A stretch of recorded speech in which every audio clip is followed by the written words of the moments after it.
Welcome back to the channel, Extra Medium. If you haven't already, please consider subscribing.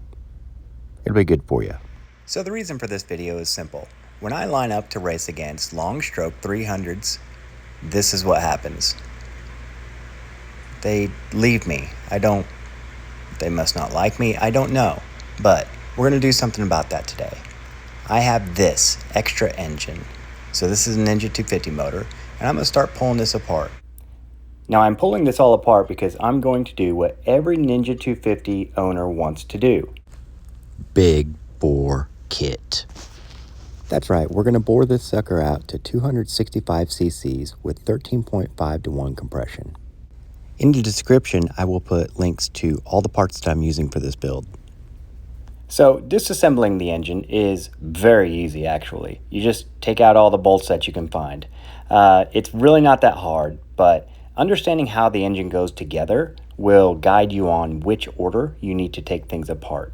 Now, while I'm taking it apart, you'll notice that I'm keeping things in the correct order and placing them side by side in the way that they go onto the engine. Keeping all of my parts organized like this keeps me from making silly mistakes, like mixing up my parts. What I'm doing now is I'm about to loosen the head bolts, and when I'm doing something like this, I don't want to mar those up. I know there's a lot of torque on them, so I want to make sure that I'm not using an old rounded off socket. So that's what I'll do now. I'll loosen all these up. I don't have to necessarily keep this cam chain in place, but I do want to keep it from just falling down in there and getting trapped within itself. So I'll keep that up for now. It's not a big deal, but in case you saw that and you're like, what's he doing? He's changing the cylinders, but it's no big deal. It just makes things nicer and cleaner. Off with the head.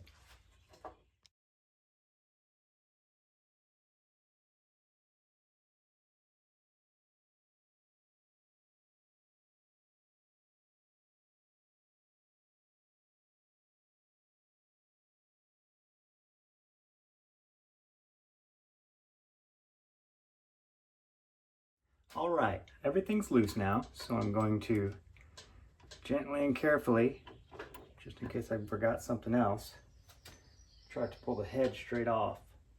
And that is just fine. Reach down and grab that guy. There we have it. I like to utilize a pattern to keep my head bolts in the correct order. Makes things easy.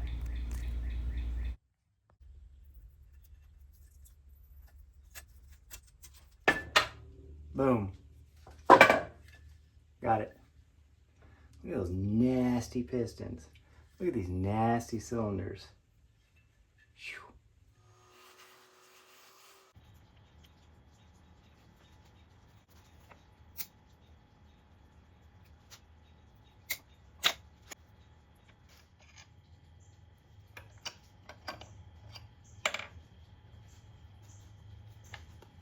Together this kit by yourself. Here are the part numbers for the pin, the rings, and the retainers. And there's the piston. But as a kit, it comes with 2 pistons, 2 rings, 2 pins, 2 sets of retainers. Part number for this kit is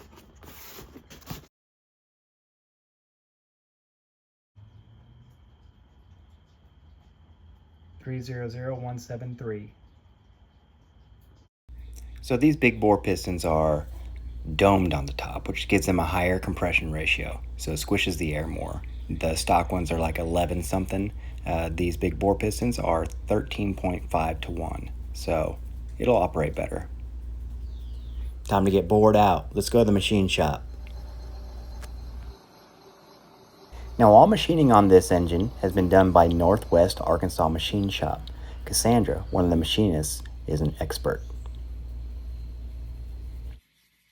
Having access or even knowledge of a good machine shop in your area is invaluable if you're going to do projects like this. So take this as a reference from me.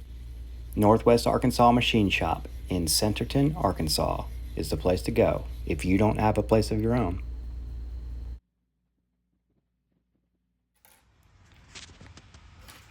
Fresh back from machining.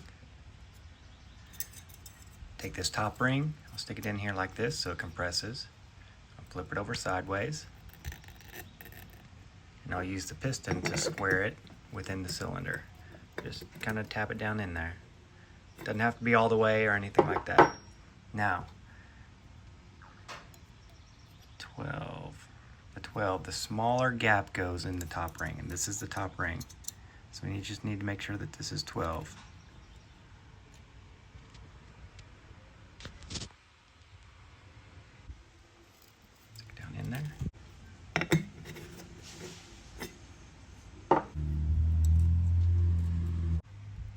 Good.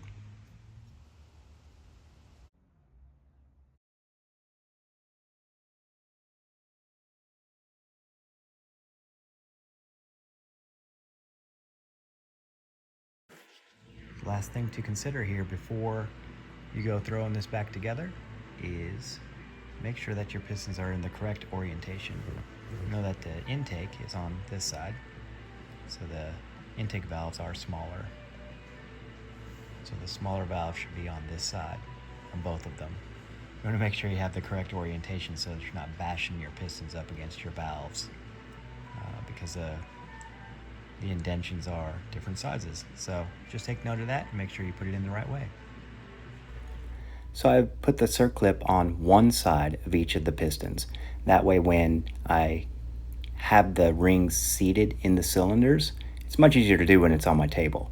So I'll get them seated in the cylinders, and then I'll turn the whole thing upside down and just slide the pin in until it butts up against the circlip that's already in place. Then all I have to do is insert one circlip while it's on the assembly. And that's much easier, especially without a ring compressor, than trying to get all of the rings up into the cylinders upside down with only, a few centimeters of working space.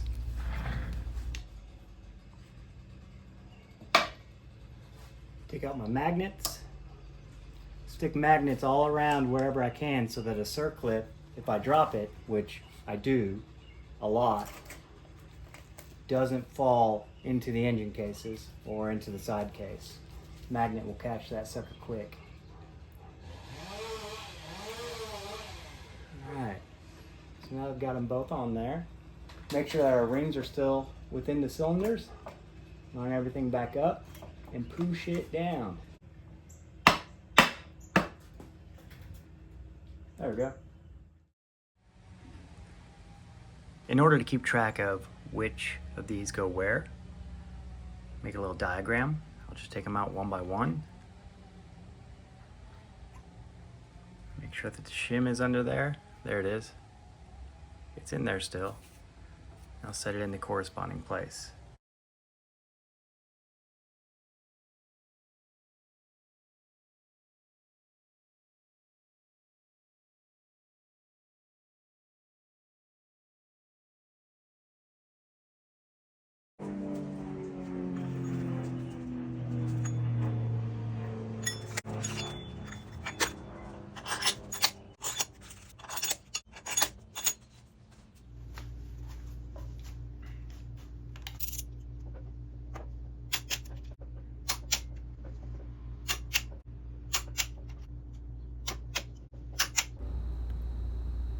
So, not engine building related, but there's some Loctite in the background.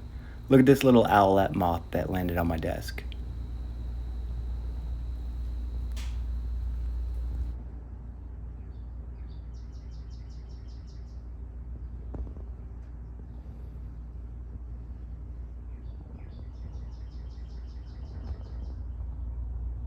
Now back to engine building. So here's our shims and buckets, and I have them in order on our template. The reason that I took those off is because you are required to put assembly lube between the buckets and shims and the valves themselves. So going back on with some mix of assembly lube and oil, and everything will go together and operate smoothly on startup. I just realized this is an oil line that needs to be safety wired.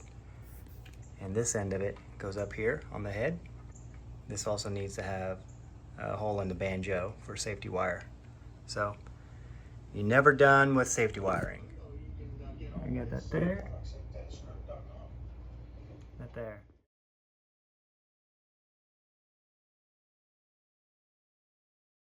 Now I put the side cover on so that I can line up top dead center, because when my cams go on, I'll need to understand where the timing chain needs to go.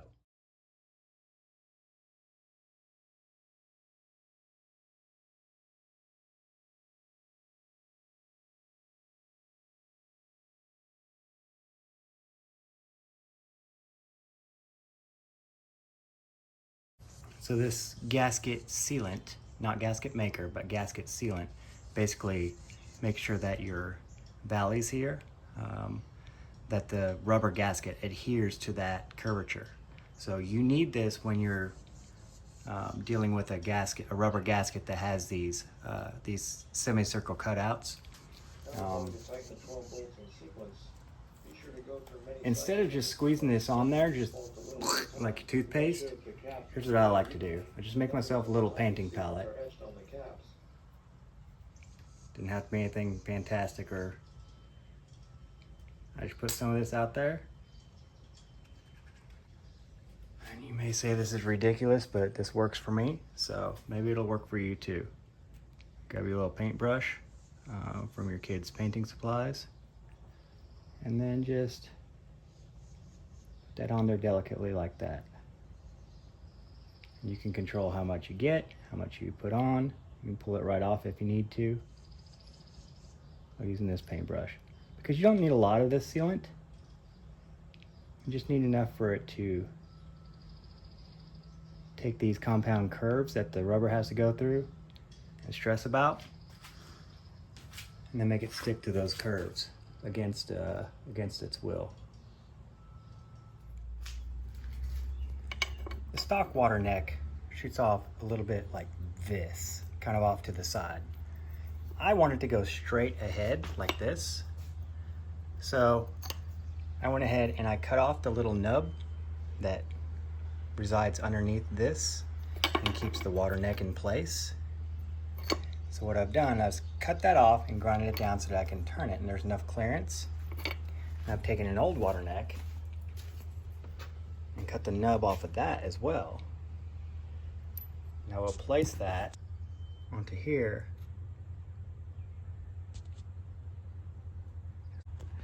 So let's get to TIG welding. So I used some brass TIG filler. So it will go underneath there and point that direction. Good enough. So on the 2008 to 2012 250Rs, there is an emissions cap here. This is not PCV, this is not crankcase ventilation. This goes straight to the exhaust, and exhaust would recirculate into the intake boot. You don't need to retain this in order to have proper crankcase ventilation. So I'm going to drill and tap these with some M8 threads and then just stick some bolts down into them to block them off.